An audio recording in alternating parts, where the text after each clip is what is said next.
Innal hamdalillah nahmaduhu wa nasta'inuhu wa nastaghfiruh. Asyhadu an la ilaha illallah wa asyhadu anna Muhammadar Rasulullah. Allahumma shalli wa sallim wa barik ala Muhammad wa ala alihi wa sahbihi wa man tabi'ahum bi ihsan, amma ba'd. Surat An-Nisa ayat 15.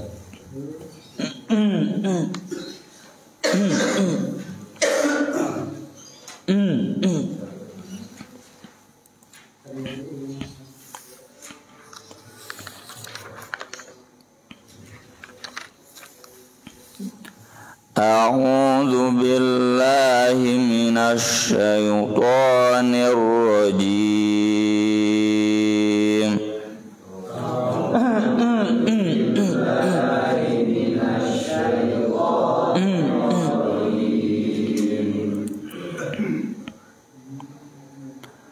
Wallati ya'tinal fahishata min nisaikum fastashhidu. Wallati ya'tinal fahishata min nisaikum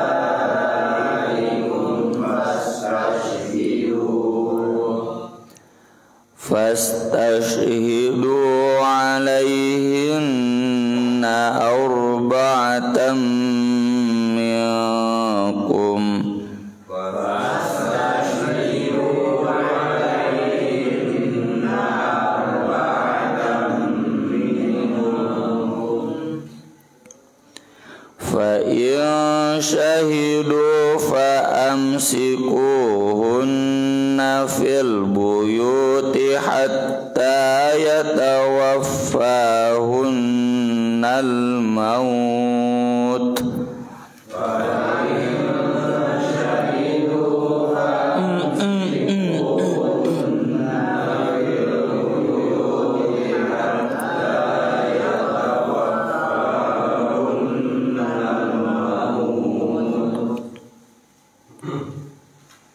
Hatta yatawaffahunnal mautu aw yaj'alallahu lahunna sabila.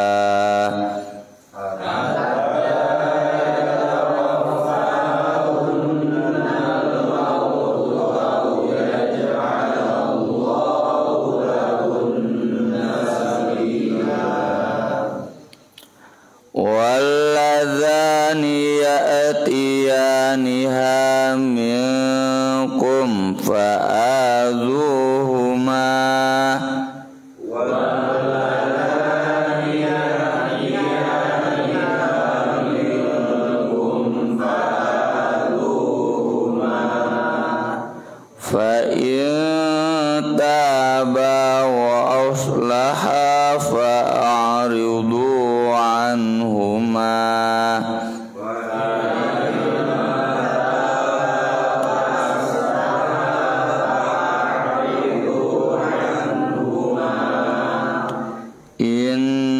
Innallaha kana tawwabar rahima.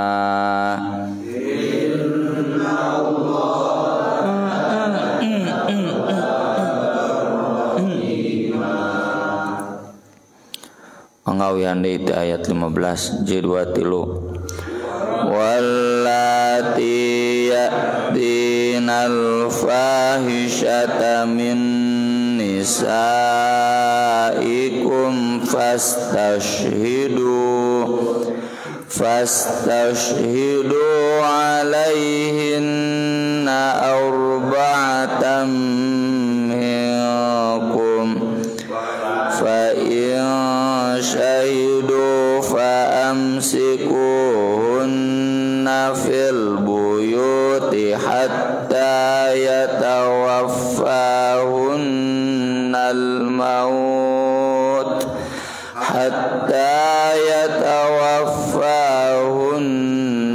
maut aw yaj'alallahu lahunna sabila.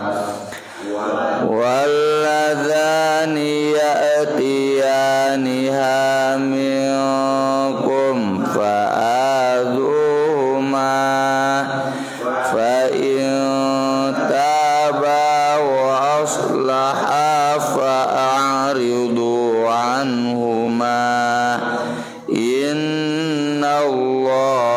kana tawwabar rahima.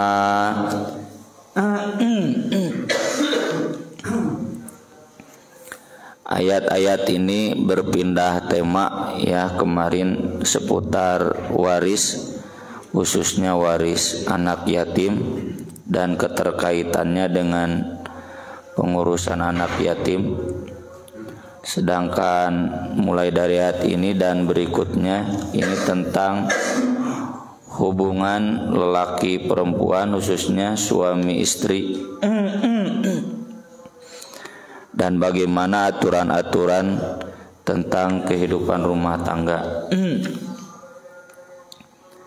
Diawali dengan 2 ayat yang membahas tentang penyimpangan seksual, karena nanti dijelaskan di salah satu ayatnya, wa yahdiyakum sunanal ladzina min qablikum. Pernikahan itu untuk menunjukkan kalian pada sunnah-sunnah yang terbaik dari orang-orang sebelum kalian. Satu hal yang membedakan, ini kontras jelas antara peradaban Islam dengan peradaban di luar Islam, itu dalam pernikahan dan anti perzinahan. Selain budaya minum khamr ya, di agama selain Islam, peradaban selain Islam, yang namanya zina itu lumrah, biasa. Sudah jadi bahasa kita, selingkuh itu indah, muntah selingkuh teu indah ya. Hampir semua drama ya, film-film nukarar itu pasti itu seputar perselingkuhan, seputar perzinahan ya. Dan itu sesuatu yang dianggap wajar bagi mereka orang-orang kafir, tapi itu di Islam sangat tidak dianggap wajar. Itu kurang ajar ya, alias biadab. Rumah tangga itu harus dijunjung tinggi dan dijauhkan dari semua nilai-nilai perzinahan ya, bukan norma itu ya, penyimpangan seksual. Wallati, dan perempuan-perempuan yang ya'tinal fahisyata, berbuat fahisyah. Fahisyah itu konotasinya penyimpangan seksual atau zina. Ini didahulukan dulu perempuan, nanti di ayat berikutnya laki-laki, sama dengan ayat Al-Quran az-zaniyatu waz-zani. Karena dominannya perzinahan itu ada di perempuan ya, perempuan yang suka memancing syahwat kaum laki-laki. Wallati ya'tinal fahisyata, perempuan-perempuan yang berbuat fahisyah, penyimpangan seksual, min nisaikum, dari perempuan-perempuan kalian, bisa istri, bisa anak, bisa saudara, bisa perempuan di tengah-tengah lingkungan kalian. Fastashidu, maka carilah saksi, alaihinna, atas mereka, bahwa mereka sudah berbuat penyimpangan seksual, arba'atam minkum, 4 orang di antara kalian. Kalian di sini laki-laki. Jadi kalau perempuan harus 8 orang sesuai ayat terpanjang di Al-Baqarah, fastashidu syahidaini mir rijalikum fa illam yakuna rajulaini farajulu wa imra'atan. Jadi kalau perempuan dihitungnya 2 kali lipat. Kalau tidak ada saksi 4 orang, maka kita tidak boleh menuduh jinah. Karena kalau kita menuduh jinah itu termasuk dosa besar. Wa qadful muhsanatil mu'minatil ghafilat, Itu salah satu dosa besar dari 7 dosa besar yang Nabi sebut dalam hadis ijtanibus sab'al mubiqat. Termasuk di surat An-Nur, innal ladzina yarmunal muhsanatil mu'minatil ghafilat lu'inu fid dunya wal akhirah, ya, dilaknat di dunia dan akhirat dan disediakan bagi mereka siksaan yang pedih. Di surat An-Nur juga disebutkan kalau kita menuduh zina, bukti saksi 4 orang tidak cukup, maka kata Allah fajliduhum tsamanina jaldah, itu harus dihukum cambuk atau pukul atau derak 80 kali. Wala taqbalu lahum syahadatan abada, dan tidak boleh pernah dijadikan saksi lagi, ya. Jadi daripada nuduh zina salah, lebih baik kita diam, ya, karena memang urusan perzinahan ini sensitif, ya, bisa menghancurkan rumah tangga, keluarga besar, bahkan tatanan kehidupan di satu masyarakat.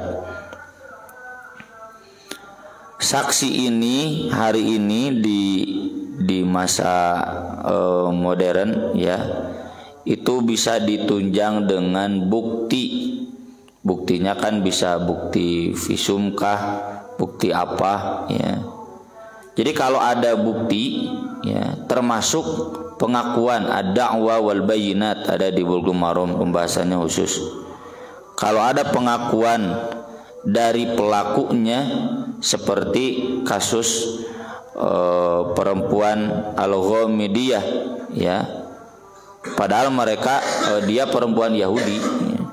Dia datang ke Nabi ngaku sudah selingkuh, dan itu Nabi tidak mencari 4 orang saksi, ya, cukup dengan itu pun bisa. Jadi kalau manusia saksi itu harus sudah 4 orang, kurang hijinya, misalkan penuduhnya 1, temannya 2, nah tinggal hiji deh, kurang itu, maka penuduhnya itu dihukum 80 kali pukulan. Kalau bukti dan pengakuan maka itu bisa diproses, ya, bukti yang akurat tentu.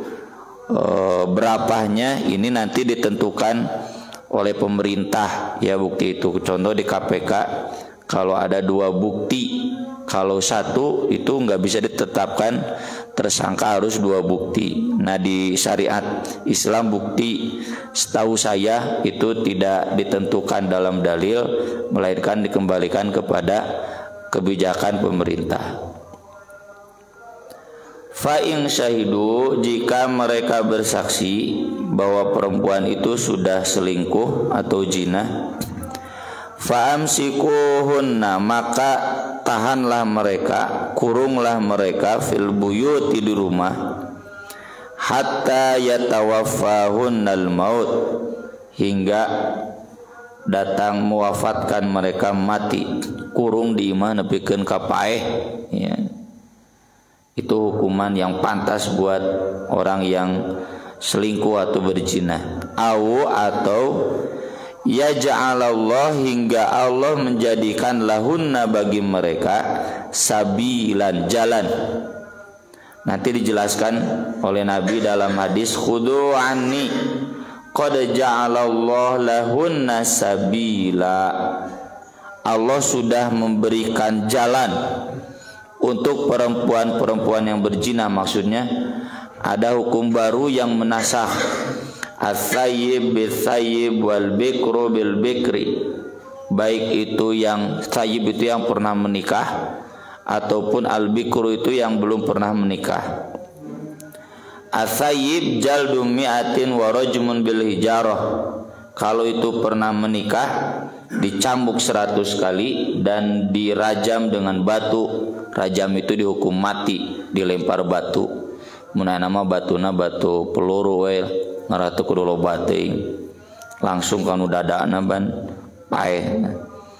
Wal bikru, sedangkan kalau gadis atau bujang yang enggak pernah menikah, jaldu miatin, dipukul 100 kali, tsumma nafyu sanatin, kemudian diasingkan selama 1 tahun. Diasingkan itu bisa diusir, ya tugas Pak RT jeung Pak RW ya. Kayak dikuatan ku Ustad. Diusir dari RT ini, dari RW ini, sena balik ka ditu ka lemburna selama 1 tahun. Atau diasingkan 1 tahun itu diisolasi, ya di rumah, isoman 1 tahun. Atau diasingkan itu tidak disapa, ya, tidak ditanya, tidak ada interaksi dengan itu, atau yang paling aman dipenjara selama 1 tahun. Ya. Jadi minimal kita mengasingkan orang ini 1 tahun. Kalau itu muda dan mudi. Jadi lamun anggota Karang Taruna eureunkeun nya, moal mau nyebut pemuda Persis semua. Misalkan anggota naon nya itu dieureunkeun dari anggotanya, dipecat, diasingkan, diusir. Bagi yang berjinahnya muda dan mudi. Nah, terkait yang tadi yang sudah pernah menikah, apakah 100 pukulan ini berlaku? Kata Imam Ibnu Katsir merujuk hadis Ma'iz dan Al-Ghamidiyah yang datang mengaku pernah berzina, ya, maka Nabi di sana hanya merajam, kan intinya mati, ya. Jadi tidak dicambuk dulu, langsungnya dihukum mati. Maka di sini berarti jumhur berpendapat cukup dengan dirajam. Meski ada ulama lain seperti Imam Ahmad bin Hanbal, jadi sebelum dihukum mati itu dicambuk dulu 100 kali. Ini dua hukuman ini silakan, ya, dua-duanya ada dalilnya. Pokok nama inti nama kalau sudah pernah menikah itu dihukum mati. Jadi contoh misalkan ini ada artis nuhiji pernah menikah, yang satu belum menikah, maka yang pernah menikah itu dihukum mati, tong di penjara, nya di kebon waru bari jeung sakedeung bari jeung loba remisi, nya. Terus yang keduanya yang belum pernah menikah itu dicambuk 1 tahun 100 kali dan diasingkan selama 1 tahun. Jadi hukuman ini dinasahnya oleh ayat Quran yang lain. Ini sekaligus menegaskan bahwa nasah ke dalam Al-Quran itu ada. Kenapa kita menolak sesuatu yang Nabi sendiri menegaskannya? Gak usah kemudian masa Allah meralat firman-Nya, masa saling bertentangan? Enggak saling bertentangan, saling mengisi. Ini dulu syariat dulu, ini syariat yang baru, kitu wae menehese. Walladzani ya'tiyani minkum, dan 2 lelaki yang mengamalkannya, mengamalkan fahisyah.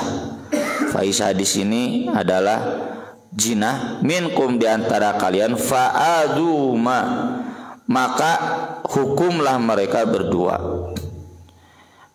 Apa maksud fa'aduma di sini? Ya kembali kan ayat surat An-Nur dan juga hadis Nabi Shallallahu Alaihi Wasallam.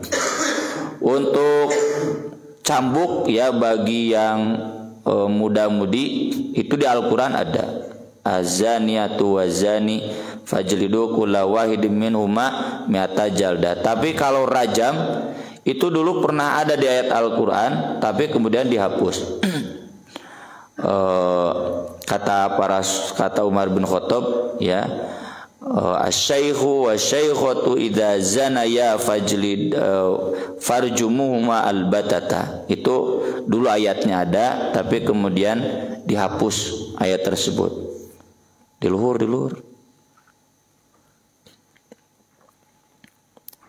Meski demikian, kata Umar bin Khattab, meski ayat redaksinya dihapus, tapi hukumnya tetap berlaku berdasarkan hadis Nabi Shallallahu Alaihi Wasallam. Maka berarti 2 lelaki yang mengamalkan zina di sini dihukumnya sama. Kalau dia pernah menikah dihukum mati, kalau belum pernah menikah, masih gadis bujangan, lelaki bujangan, maka cukup dihukum dicambuk 100 kali dan diasingkan setahun, ya. Tentu hukuman ini berlaku tugasnya bagi pemerintah, dan untuk Indonesia kita belum mampu mengamalkannya. Lantaran lamun ku Pak RT yana di tenggelan 100 kali, kan di tenggelanna bisa lapor ke polisi, Pak RT nu ka penjara. Ya. Tapi yang saya maksud tadi yang diasingkan, kalau diasingkan mah bisa, ya, tidak akan melanggar HAM karena memang jelas ada di dalilnya. Ya, minimal menurang apal tanu kawin tereuneuh ti heula tong didatangan haram. Ya, mun apal. Lamun baru praduga iyyakum wadzan. Tapi kalau betul ada pengakuan, ada saksi, ya, saksinya dari keluarganya 4 orangnya cenah reuneuh ti heula, ya udah haram didatangi. Kemudian hukuman ini kata Imam Ibnu Katsir, ayat ini berlaku juga bagi 2 lelaki yang homoseks. Ya, lelaki suka sama lelaki seperti yang terjadi pada zaman Nabi Nabi Lut. Dan Nabi SAW menjelaskan hukumannya, man ra'aitumuhu ya'malu amala qaumi Lut. Ya, maka istilahnya liwat, ya, homoseks itu perbuatan kaum Lut. Faqtulul fa'ila wal maf'ula bih. Bunuhlah dua-duanya. Jadi hukumannya hukuman mati, ya, bagi homoseks itu. Karena memang penyakit homoseks itu penyakit seksual, ya, banyak menyebar penyakit seksual dari homoseks termasuk AIDS, itu awalnya dari sana. Yang kedua juga penyakit mental. Orang-orang homoseks biasa selalu, ya, kejam. Ya, kejam barian maehan, ya, nu gagah gemulai si horeng, wah maeana sadis sigarian jagal dari Jombang teh. Itu gara-gara cemburu, orang-orangnya kejam, ya. Maka dari itu hukuman ini harus ditegakkan. Fa'adzuma fa'in taba wa aslaha, jika mereka berdua bertobat dan beramal solih, fa'aridu anhuma, maka berpalinglah dari mereka. Maksud ayat ini pertama sebagaimana dijelaskan di dalam surat Al-Maidah, illal ladzina tabu min qabli an taqdiru alaihim fa'lamu annallaha ghafurur rahim fa innallaha ghafurur rahim. Kecuali orang yang bertobat sebelum dihukum, maka enggak usah dituntut, tobat saja dan Allah pasti mengampuni. Ini jadi dalil bahwa hukuman cambuk, hukuman rajam itu bukan syarat diampuni dosa zina, ya. Dalam hadis Nabi SAW di Bulughul Maram juga ada, siapa yang berbuat fahisyah terus tampak kepada kami, fa inna na'khudhuha bi kitabillah, maka kami akan menghukumnya sesuai dengan kitab Allah. Jadi ada yang selingkuh, ada yang zina, ketahuan nih masyarakat, karena konteksnya penyakit masyarakat, itu hukuman harus ditegakkan, ya. Tapi siapa yang mengamalkannya tsumma satarahallah, kemudian Allah tutupi. Tutupi itu apa? Enggak ada yang tahu selain Allah sendiri. Maka kata Nabi SAW, tutupilah, ya. Jangan kemudian dilaporkan, silakan bertobat saja.